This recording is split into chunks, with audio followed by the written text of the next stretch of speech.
Sunday evening hoops in the city of brotherly love. A little love exchange between Doc Rivers there and head coach Wes Hall Jr. But on the court, no love for the Wizards tonight. Bradley Beal, 13 points total.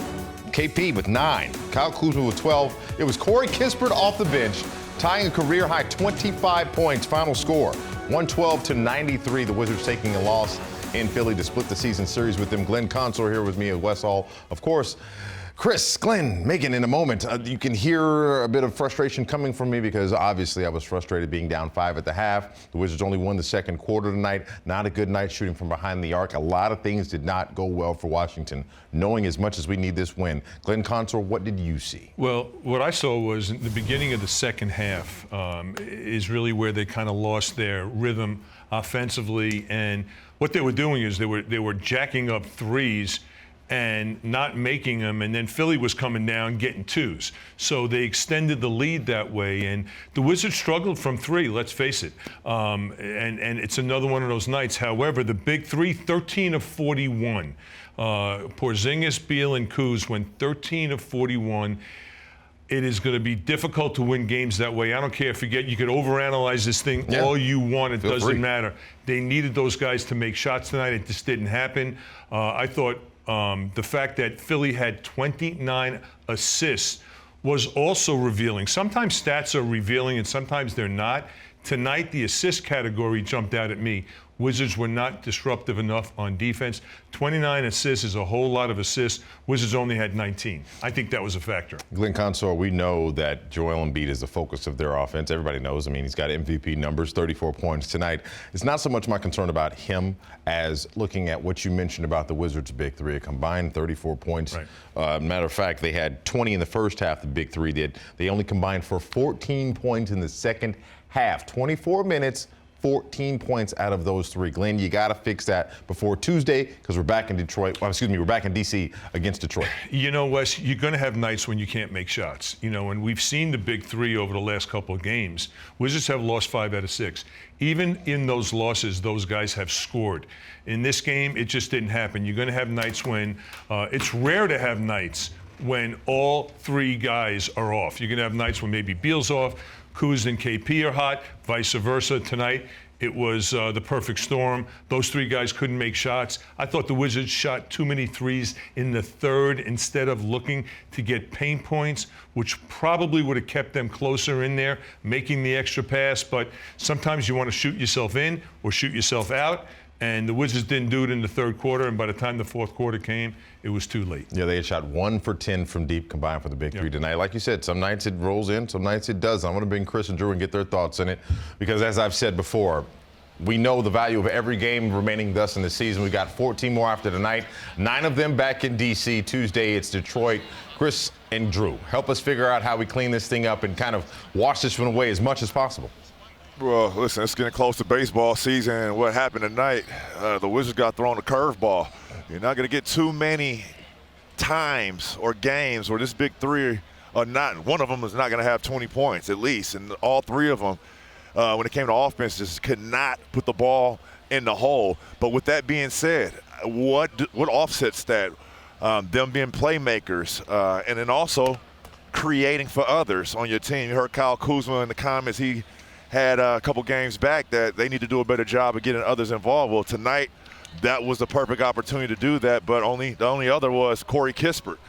And then tip your hat off to the Philadelphia 76ers for playing defense. I mean, they locked those three guys down defensively, and they were all over the place on rotations with multiple efforts. So tip your hat to the 76ers. You know, I thought we talked about it in the pregame show, and it kind of just played itself out during the game. Joel Embiid was comfortable on the defensive end. He really didn't have to guard anybody.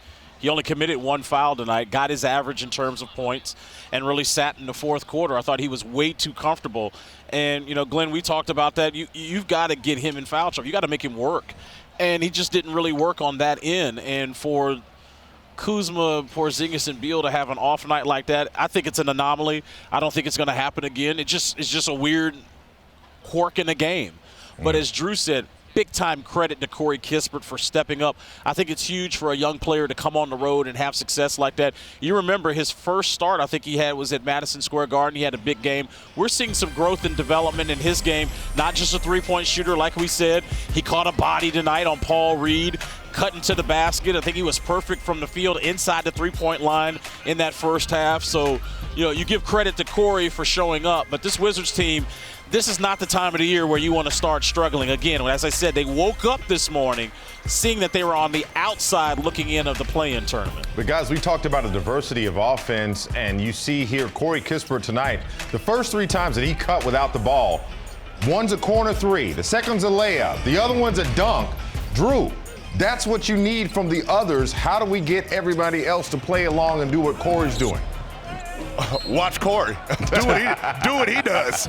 And it's simple. I mean, when you play against teams that rotate heavy and they shrink the floor like the Philadelphia 76ers, you're going to have cutting opportunities when guys are not seeing man and ball with those pointers. And I talk about all the time. When those defenders start to turn their head, that's when Corey takes advantage of those cuts. And the timing has been impeccable. And he's not only just cutting and catching, he's finishing at the rim, which is the last and final step. And he's gotten a hell of a lot better. That's a good point. I think with Kispert, what we're seeing is a guy that not only is a good cutter, but he makes himself available to passes. He'll relocate to open spots on the floor. That's what let's face it, the Wizards the last couple of games have not gotten much from their bench. They need guys like DeLon to step up. They need Denny to step up. But that's about moving to open spots and making yourself a target. When you see Bradley Beal get double teamed, when you see Kuz get double teamed, Kispert does that, but he can't be the only one that does it. Chris, when it comes to this game, we know that, like we've all said, some nights it goes your way, some nights it doesn't. After the 2 losses to Atlanta, the loss to Philly, how do they mentally switch gears before they come back home against Detroit? Because that last time we saw the Pistons was also a close game. I remember during that Pistons game, even before, during, and after, we talked about how that was a gut check. The Wizards had to actually fight, scratch, and claw against a young team. Not only were the Pistons young, even some of their young stars were out. So they had young bench reserve players playing hard. And we know Dwayne Casey, his teams are always going to play hard, and Washington's got to figure it out because this is a really tough stretch. We might know more than we need to know about this Wizards team after that Sacramento game. Washington's got work to do. You play Detroit. You go on the road Friday to take on Cleveland. We know what they're fighting for. And then you come home on a back-to-back to play Sacramento, who I would say is the surprise team in the league with maybe the coach of the year in Mike Brown. I appreciate that assessment, gentlemen, both of you. I know you guys got a trip. I know, first of all, Drew's probably hungry, so y'all go ahead and get your eat on. Wes, I'm going to try not to eat your cheesesteak. I'm going to try, Wes, not to eat your cheesesteak. I got you. Please, for me, my brother. Thank you very much, and safe travels to you both on the way back to D.C. Right, thank you. We'll see you guys on Tuesday. Glenn, I want to carry the same conversation on about the power of positivity in a guy like Joseph Blair, because we saw that during pregame. But what we talked about was being able to wash off bad energy from 2 bad losses. Right. And now here it is, you add the Philly one on to it as well. I'm asking you like I asked Chris, how do you get that out of your mind coming back home? Well, you gotta search for it. It's about soul searching right now for this team. And look, the clock is ticking. What, 14 games left? 14 games left, and this team needs to find, I don't want to say a newfound, but I'm going to say a newfound. Sure. They got to find newfound energy, especially on the defensive end. Sometimes, like tonight, you're going to have nights when the ball doesn't go in. The big 3, weren't scoring. So what do? You got to make it up on defense. Make your defense your offense. Get steals. Have guys flying all over the place because you have those 2 big guys. That's what I would like to see. And I think, look, let's face it, it's going to be rare to see all 3 of these guys not making shots. But that being said, you got to be the aggressor, okay? The aggressor. You got to be the one that steps up right from the beginning of the game and is all over the place on defense. What coaches say, coach speak, we need to be flying around on defense, right? Flying around on defense. We didn't see that tonight. No.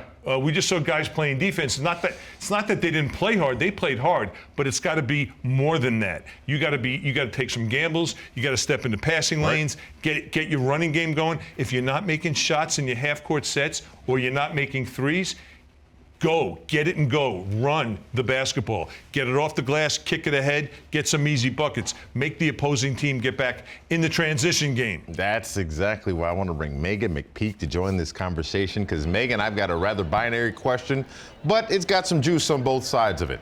Simple question. Was tonight a night that Philly was just that good, or Was it the Wizards just didn't play their game?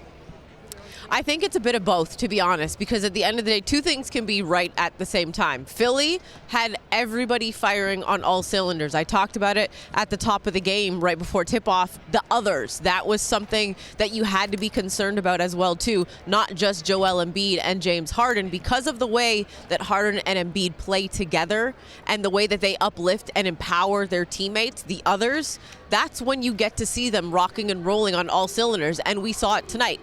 On the flip side, though, I think the Wizards did not allow themselves to play to the best of their ability, and you have to, like Drew said, you have to credit the game plan and the scouting report that Doc Rivers and his staff put together. They shut down the big three. They said, if you're going to beat us, it will not be Beal, Porzingis, and Kuz. It'll be everybody else. So they forced the hand of the others to step up, much like we saw from the 76ers tonight.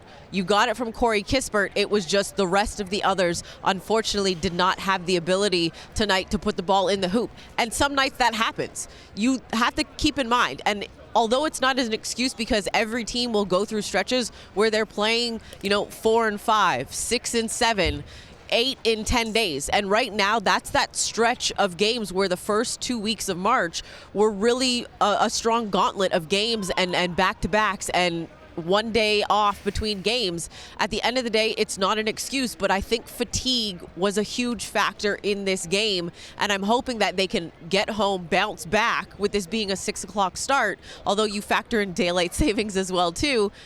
I'm hoping they can get back and regroup and recover and rest up for Tuesday, because the Pistons game last week, that was a test. And you have another test on Tuesday with that same Pistons team who have some confidence against you because of that game going down to literally the final shot of the game. Indeed. So now the big three tonight, as we talk about, they combined for 34 tonight. Which one of these three is poised to bounce back the fastest between Brad, KP, and Kuz? All of them.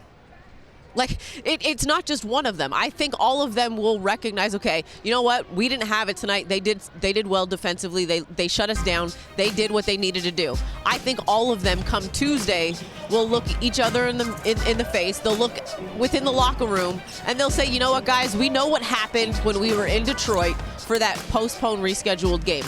We cannot allow that to happen again. We need to put our foot on their throat in the first 2 minutes of the game, throw a haymaker, an uppercut, and a right hook, and end the game in the first quarter.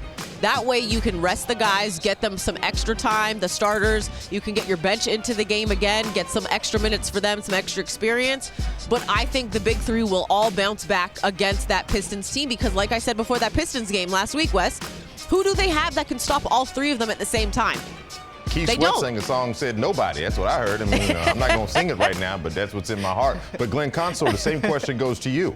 Who do you think is poised to bounce back fastest against Detroit? I think Bradley Beal has to be that guy. And I'll tell you why. Because you think about this game, James Harden managed the game beautifully. Indeed. Okay, beautifully. As a point guard, as a scoring guard, he had 14 assists. The Wizards as a team had 19 assists.